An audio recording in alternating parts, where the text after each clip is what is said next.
ज्या कायद्यावर सहसा राज्यपाल सही करून थेट मंजुरी देतात तोच कायदा राज्यपालांनी थांबवला, विचार करायला लावला आणि थेट राष्ट्रपती द्रौपदी मुर्मू यांच्याकडे पाठवला आणि आता राष्ट्रपतीच्या मंजुरीच्या शिक्क्यासह हा कायदा महाराष्ट्रात लागू झालाय।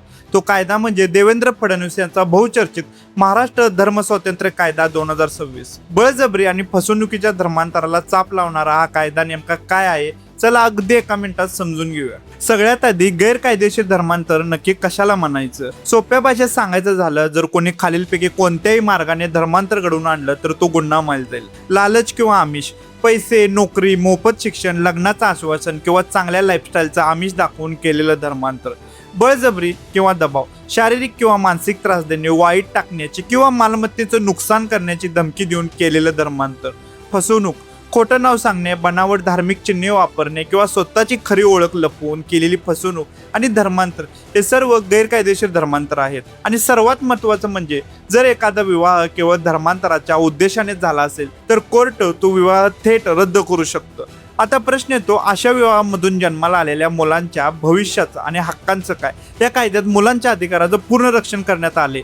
मुलाचा धर्म हा त्याच्या आईचा मूळ धर्म मानला जाईल। मुलाला आई आणि वडील दोघांच्याही मालमत्तेत उत्तराधिकार हक्क मिळेल। मुलाचा ताबा मुख्यतः आईकडेच राहील आणि त्याला पोटगीचा पूर्ण अधिकार असेल।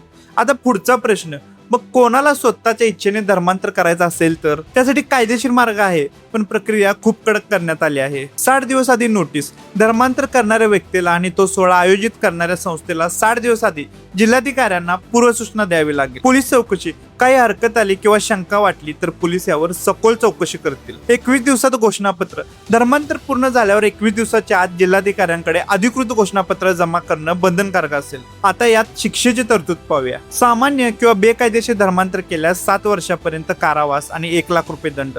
नाबालिक महिला, SC ST किंवा सामूहिक धर्मांतर केल्यास 7 वर्षापर्यंत कारावास आणि 5 लाख रुपये दंड। पुनरावृत्ती म्हणजे दुसऱ्यांदा गुन्हा केल्यास 10 लाख रुपयेपर्यंत कारावास आणि 7 लाख रुपये दंड।